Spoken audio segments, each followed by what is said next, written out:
Channel वाले हैं, ये गोदी मीडिया, किस तरीके से उन्होंने किसके बयान से ही चला दिया कि गिरफ्तारी देना शुरू कर देंगे। अभी कोई फैसला नहीं हुआ है, अभी चल ही रही है मीटिंगें, अभी 29 को भी मीटिंग है। मैं आपके इस चैनल के माध्यम से उन गोदी मीडिया वालों से पूछना चाहता हूं कि किसके बयान से ये चला दिया कि गिरफ्तारियां देंगे। ये फैसला अभी बिल्कुल नहीं लिया गया है कि हम गिरफ्तारियां देंगे। ये मामला अंडर कंसिडरेशन है। अभी मीटिंग कल भी चली थी, आज भी चल रही है और 29 तारीख को भी होगी। जब ये सारी मीटिंगें मैनेज हो जाएंगी और इत्तेफाक राय से हम ये फैसला लेंगे, तमाम जमातें। हिंदुस्तान में दो तरह के लोग हैं, एक अम्बेडकरवादी और गांधीवादी और एक मनुवादी। अम्बेडकरवादी लोग जो हैं वो इंसानियत की बात करते हैं, मोहब्बत की बात करते हैं, भाईचारे की बात करते हैं। मनुवादी हमेशा की तरह हिंदू मुस्लिम फसाद की बात करते हैं, हिंदू मुस्लिम को अलग समझाने की बात करते हैं और हिंदुस्तान पाकिस्तान की बात करते हैं, मंदिर मस्जिद की बात करते हैं। हमें इंसाफ मिलेगा और जो 1991 का एक्ट है उसके तहत न्यायालय फैसला देगी और ज्ञान व्यापी मस्जिद का जो फव्वारा सील किया गया है उसको मुझे उम्मीद है कि उसको अदालत उस सील करने के आदेश को वापस लेगी और वो जगह मुसलमानों की थी वो मुसलमानों को दी। एक इतना अनसक्सेसफुल बात बना दी गई है, एक शिवलिंग का मामला मस्जिद में निकालकर और हिंदू मुस्लिम के बीच खाई पैदा करने का जो काम किया जा रहा है उससे हटकर हम लोगों को ये देखना चाहिए कि हमारा हिंदुस्तान इंसानियत पसंद हिंदुस्तान है। हम लोगों को मिलकर हिंदुस्तान को बनाने की ज़रूरत है।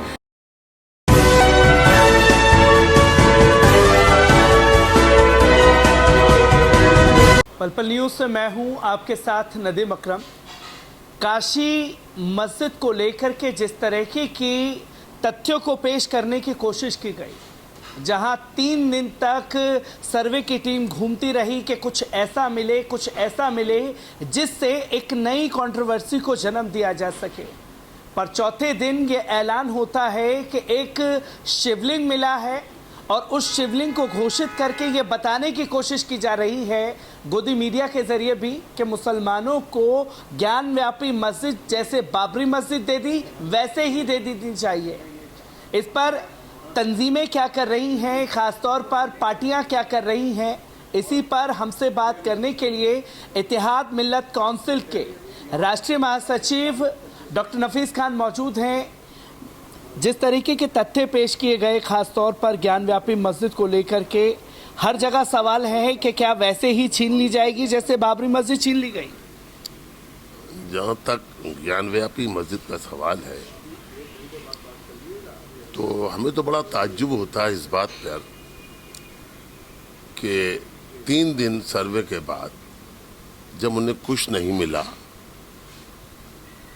वो एक हौज जो हिंदुस्तान की तमाम बड़ी मसाजिद के अंदर आपको हौज मिलेगा, उसके बीच एक फव्वारा मिलेगा, वही फव्वारा उसी टाइप का ज्ञान व्यापी मस्जिद के हौज के अंदर मिला और सर्वे कमीशन ने जब कुछ नहीं मिला तो उस फव्वारे को ही शिवलिंग बता दिया। तो ये हमारी समझ से परे है कि एक फव्वारे और शिवलिंग में उन्हें किसी भी तरह का अंतर नहीं पता चलता। फव्वारे के अंदर छेद होती हैं और एक छेद नहीं कई छेद होते हैं फव्वारे के अंदर, और शिवलिंग का मवाजना उस फव्वारे से किया जा रहा है। बड़े ताज्जुब की बात है और इससे बड़े ताज्जुब की बात यह है कि अदालत एक कमीशन नियुक्त करती है और ये कहती है आप सर्वे करिए, सर्वे की कॉन्फिडेंशियल रिपोर्ट कोर्ट को पेश करिए। सर्वे चल रहा है चौथे दिन और अभी उसकी रिपोर्ट न्यायालय में प्रस्तुत भी नहीं की गई और न्यायालय एक आदेश पारित कर देता है कि हाउस के बीच एक शिवलिंग पाया गया सर्वे रिपोर्ट के मुताबिक, और डीएम कमिश्नर को यह आदेश कर दिया गया कि उसको सील कर दो। अब ये देखने की बात है कि 1991 में जो पार्लियामेंट के अंदर एक रेजोल्यूशन पास हुआ, जो एक एक्ट बना 1991, और उसके अंदर बिल्कुल साफ तौर से ये बात कही गई कि किसी भी तरीके से जो मस्जिद है वो मस्जिद रहेगी, जो मंदिर है वो मंदिर रहेगा। 1947 के बाद से एग्जेम्प्ट किया गया बाबरी मस्जिद, हरिद्वार बाबरी मस्जिद के मामले में। बाबरी मस्जिद कही गई कि हिंदुस्तान संविधान से चलता है। मुसलमानों ने कहा कि हम संविधान का सम्मान करते हैं, जो न्यायालय कहेगा हम उसके आदेश का सम्मान करेंगे। दूसरी तरफ ये कहा गया कि हमारे आस्था जो है वो न्यायालय से ऊपर है। और इन द लास्ट मोमेंट आपने खुद देखा कि सुप्रीम कोर्ट ने हमारे अधिकार को माना, हमारी मिल्कियत मानी और ये भी माना कि मंदिर तोड़ के मस्जिद नहीं बनाई गई, मगर उनकी आस्था को मद्देनजर रखते हुए मस्जिद ट्रांसफ़र उन्हें कर दी गई और मुसलमानों को दूसरी जगह दे दी गई। तो हमारा कहना यह है, चलिए उसे एग्जेम्प्ट कर दिया गया था 1991 के एक्ट के मुताबिक। बाकी जगह जो हिंदुस्तान की हैं, चाहे वो मथुरा का मसला हो, चाहे ज्ञान व्यापी मस्जिद का मसला हो, वो जैसी उनके पास सैकड़ों मसाजिद की लिस्टें हैं जिनको उनका कहना यह है कि मंदिर तोड़कर मस्जिद बनाई गई है, उन सबके ऊपर वो एक्ट लागू होता है। तो ज्ञान व्यापी के अंदर अब वो कहते हैं दीवार तोड़ दी जाए तो क्या उसका नेचर चेंज नहीं होगा? जब नेचर चेंज होगा तो क्या 1991 का जो एक्ट है उसका वैल्यूएशन नहीं होगा, उसके विरुद्ध वो काम नहीं होगा? हम ये देखना चाहते हैं, हमारे जो हिंदुस्तान की अदलिया है, हमें अब भी उम्मीद है कि हमें इंसाफ मिलेगा और जो 1991 का एक्ट है उसके तहत न्यायालय फैसला देगी और ज्ञान व्यापी मस्जिद का जो फव्वारा सील किया गया है उसको मुझे उम्मीद है कि उसको अदालत उस सील करने के आदेश को वापस लेगी और वो जगह मुसलमानों की थी वो मुसलमानों को दी जाएगी। इत्तेहाद मिल्लत काउंसिल के प्रवक्ता नदीम भी हमारे साथ मौजूद हैं। जैसे कि लगातार ये दावा किया जा रहा है 1991 एक्ट का उल्लंघन इसमें हो रहा है, जो कि साफ तौर पर देखा जा रहा है। जगह जगह ये दावा किया जा रहा है, कभी मथुरा की ईदगाह मस्जिद, कभी काशी की मस्जिद, तो कभी कर्नाटक की मस्जिद।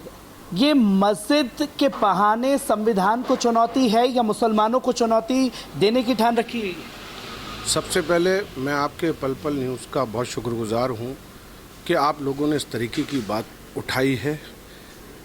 मैं बहुत वाज़ेह तौर पर आपको ये बता देना चाहता हूँ कि आज हिंदुस्तान आप लोग देखिए किस दौर से गुजर रहा है। हिंदुस्तान में दो तरह के लोग हैं, एक अम्बेडकरवादी और गांधीवादी और एक मनुवादी। अम्बेडकरवादी लोग जो हैं वो इंसानियत की बात करते हैं, मोहब्बत की बात करते हैं, भाईचारे की बात करते हैं। मनुवादी हमेशा की तरह हिंदू मुस्लिम फसाद की बात करते हैं, हिंदू मुस्लिम को अलग समझाने की बात करते हैं और हिंदुस्तान पाकिस्तान की बात करते हैं, मंदिर मस्जिद की बात करते हैं। इस मामले में मैं आपसे इतना ही कहना चाहता हूं कि जो हालात यहाँ पर पैदा किए जा रहे हैं वो देश हित में नहीं है। आज जब हमें शिक्षा की ज़रूरत है, हमें रोज़गार की ज़रूरत है, हमें भाईचारे की ज़रूरत है, आज हमारी जीडीपी का आधार किस स्तर पर आ गया है, हम ये देखते चले आ रहे हैं कि श्रीलंका, अभी हाल ही में हमारे देश श्रीलंका का क्या हाल हुआ है। किसी को भी इस तरफ देखने की कोई ज़रूरत नहीं है। लोगों को जबकि इस चीज़ों से हटकर इंसानियत के मज़े पे जो अम्बेडकरवादी और गांधीवादी तरीक़ा है, हम लोगों को सबको मिलकर वो काम करना चाहिए हिंदुस्तान हमारा तरक्की कैसे करे, ना कि आज हम तरह तरह के मुद्दे उठाकर और इसमें मंदिर मस्जिद की बात करते हैं। हमें इस वक्त सबसे पहले हिंदुस्तान की जमहूरियत, हिंदुस्तान में इंसानियत पनपाने की ज़रूरत है। मेरा सभी लोगों से, सभी इंसानियत परस्त लोगों से मेरी गुजारिश है कि ये मुद्दे कब लाए जाते हैं जब हिंदुस्तान के हालात बहुत ही ख़राब होते हैं, तब इस तरीके के मुद्दे लाकर और लोगों का ध्यान मंदिर मस्जिद पर भटकाकर इस तरीके की जो पतली हालात में ज़िंदगी गुजार रहे हैं जो लोग हिंदुस्तान के वासी, उन लोगों को इस चीज़ से भटकाया जाता है और इन्हें मंदिर मस्जिद के उलझावे में उलझाया जाता है।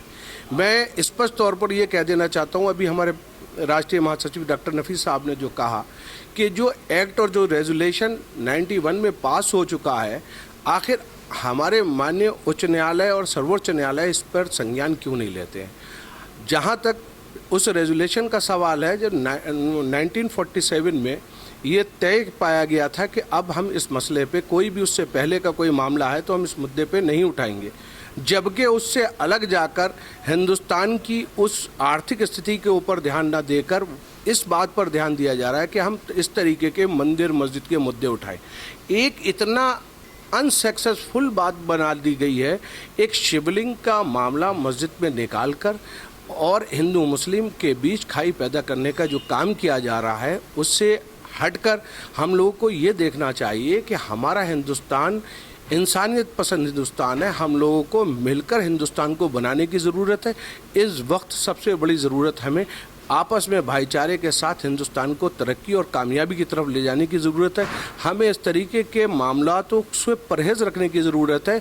और मैं ख़ास तौर से माननीय प्रधानमंत्री से ये कहना चाहता हूँ कि किसी भी तरीके से इसमें हस्तक्षेप करें और जो सिस्टमेटिक तरीके से जो माननीय सर्वोच्च न्यायालय का ने जो संज्ञान लिया है और जो बात उन्होंने रखी है, तो उनसे भी बैठकर उन लोगों को आपस में बैठकर एक हिंदू मुस्लिम सिख ईसाई सब लोगों की एक कोर कमेटी बनाकर बैठकर ये बात करना चाहिए कि आखिर हमारे देश में ये मंदिर मस्जिद हिंदुस्तान पाकिस्तान का मुद्दा छोड़कर शिक्षा के ऊपर ध्यान दे, इंसानियत के ऊपर ध्यान दे, हिंदुस्तान की तरक्की के ऊपर ध्यान दे। जैसा कि उन्होंने अभी हालिया अपने कार्यकाल में ये कहा था कि अब सबसे पहले हिंदुस्तान की तरक्की की बात होगी। मैं नहीं समझता हूँ उस तरीके की बात कर हम हिंदुस्तान को तरक्की की ओर ले जा रहे हैं। जब इंसानियत के बीच ही में जो खाई पैदा हो रही हैं और इंसानियत के बीच में जो इस तरीके के मामलात पैदा किए जा रहे हैं, धर्मों की बात हो रही है, तो इससे हिंदुस्तान का भला नहीं होगा। इससे हिंदुस्तान को बहुत बड़ा नुकसान होने जा रहा है। और ऐसा ना हो कि जो श्रीलंका के हालात हुए हैं, ऐसा ना हो, खुदा न करे कि हमारा देश भी उसी ओर चला जाए और हमारे देश में भी इस तरीके की अस्थिरता का माहौल हो जाए। मैं पुरजोर तरीके से पल पल न्यूज़ के माध्यम से ये बता देना चाहता हूँ कि हम सब लोगों को मिलकर इंसानियत पसंद लोगों के साथ बैठकर, जैसे कि अमूमन हमारे राष्ट्रीय अध्यक्ष मौलाना तौकीर रज़ा साहब जो इंसानियत की बात करते हैं, जो भाईचारे की बात करते हैं, वो कहते हैं, लेकिन उनका मैं देखता चला आ रहा हूँ कि लगातार उनके कुछ कथाकथित चैनल्स उनके ऊपर इस तरीके के भड़काऊ तरीके की बात करते हैं, जबकि उनकी बहुत लॉजिकली बात होती है। जिस तरीके से हम मौलाना तौकीर रज़ा साहब बातें रखते हैं, और वो मैं आपको बता देना चाहता हूँ कि सबसे पहले कि मौलाना तौकीर रज़ा साहब के इंटरव्यू में हम लोग साथ होते हैं। किसी भी इंटरव्यू में उन्होंने हिंदुस्तान को तोड़ने की बात नहीं करी, उन्होंने किसी भी इंटरव्यू में कोई विवादित बात नहीं करी। वो तो सीधी तौर से ये कहते हैं कि जब तक हिंदू मुस्लिम साथ नहीं चलेगा देश का विकास नहीं होगा। वो भी उनका भी कहना यही रहता है कि किसी भी सूरत से इन मुद्दों को भटकाने की जगह हिंदुस्तान की तरक्की और खुशहाली के लिए हम सब लोगों को मिलकर काम करना चाहिए।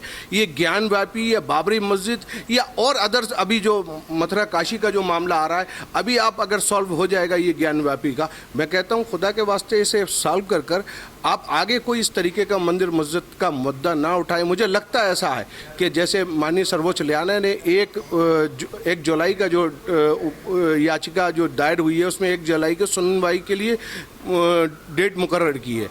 उसमें भी इस तरीके के मस्जिदों का या मंदिरों का कोई मुद्दा ना उठाकर और सर्वोच्च न्यायालय को अपने विवेकाधिकार का उपयोग कर ये बताना चाहिए कि इस तरीके के मामले उठाकर हिंदू मुस्लिम के बीच खाई पैदा कर हिंदुस्तान की जमहूरियत और इंसानियत को बहुत बड़ा नुकसान हो रहा है। जब तक हम दोनों लोग, हमारे इंसान की 2 आंखें हैं, मैं तो समझता हूँ, और हज़रत मौलाना तौकीर साहब भी अमूमन ये बात कहते हैं कि हिंदुस्तान के बढ़ोतरी के लिए ये एक आंख हिंदू की एक आंख मुस्लिम की, जब तक ये साथ रहकर काम नहीं करेंगी, जब तक तरक्की नहीं की जा सकती। जब तक तरक्की नहीं की जा सकती, डॉक्टर नफीस खान साहब के पास मैं जाना चाहूँगा और ये जानना चाहूँगा कि जो लगातार ज्ञानव्यापी मस्जिद को लेकर के मसला चल रहा है, किस तरीके से कदम इत्तेहाद मिल्लत काउंसिल उठाने वाली है? सबसे पहले तो मैं आपके इस सम्मानित चैनल के माध्यम से ये बताना चाहता हूँ कि ये जो गोदी मीडिया चला रही है कि मौलाना तौकीर रज़ा खान के हवाले से हमारे राष्ट्रीय अध्यक्ष IMC के गिरफ्तारियाँ देंगे और हमारे उस पर बिल्डोजर, जज्बात पे बिल्डोजर चला दिया। तो इसमें तो कोई दो राय नहीं है कि हमारे जज्बात पे ये जिस तरीके से ये सांप्रदायिक ताकतें बिल्डोजर चलाने की कोशिश कर रही हैं, ये तो ठीक है, मगर ये फैसला अभी बिल्कुल नहीं लिया गया है कि हम गिरफ्तारियां देंगे। ये मामला अंडर कंसिडरेशन है। अभी मीटिंग कल भी चली थी, आज भी चल रही है और 29 तारीख को भी होगी। जब ये सारी मीटिंगें मैनेज हो जाएंगी और इत्तेफाक राय से हम ये फैसला लेंगे, तमाम जमातें, चाहे वो, देखिए ये दो मसाइल है, एक मसलकी मसाइल, एक मिली मसाइल। इस वक्त ये मिली मसाइल है। इस वक्त तमाम मकतब फ़िक्र के लोगों को एक साथ जमा होना पड़ेगा और एक राय बनाना पड़ेगी। अभी तक ये बात अलग है, कल जैसे मीटिंग हुई, किसी ने इस्लामिक अनशन की बात करी, किसी ने अनशन की बात करी, किसी ने भूख हड़ताल की बात करी, किसी ने मौलाना ने गिरफ्तारी की बात रही की। तो अभी ये तय नहीं हुआ है कि कौन से स्टेप से हम शुरुआत करें, कि डायरेक्ट गिरफ्तारी दें या अनशन करें या भूख हड़ताल करें। मुझे उम्मीद है कि आज कल जो मीटिंग हुई, आज जो मीटिंग हुई है और इंशाल्लाह 29 को जो मीटिंग होगी, इत्तेफाक राय से तमाम मकतब फ़िक्र के लोग एक साथ बैठ के ये तय करेंगे, क्योंकि ये मिली मसाइल है कि हमें करना क्या है, क्या अनशन पे बैठना है, भूख हड़ताल पे बैठना है या गिरफ्तारी देना है। हमारी समझ में नहीं आता। ये चैनल वाले हैं, ये गोदी मीडिया, किस तरीके से उन्होंने किसके बयान से ही चला दिया कि गिरफ्तारी देना शुरू कर देंगे। अभी कोई फैसला नहीं हुआ है, अभी चल ही रही हैं मीटिंगें, अभी 29 को भी मीटिंग है। मैं आपके इस चैनल के माध्यम से उन गोदी मीडिया वालों से पूछना चाहता हूं कि किसके बयान से ये चला दिया कि गिरफ्तारियां देंगे। अभी कुछ तय नहीं हुआ है, अभी अंडर कंसिडरेशन है, मीटिंगें चल रही हैं।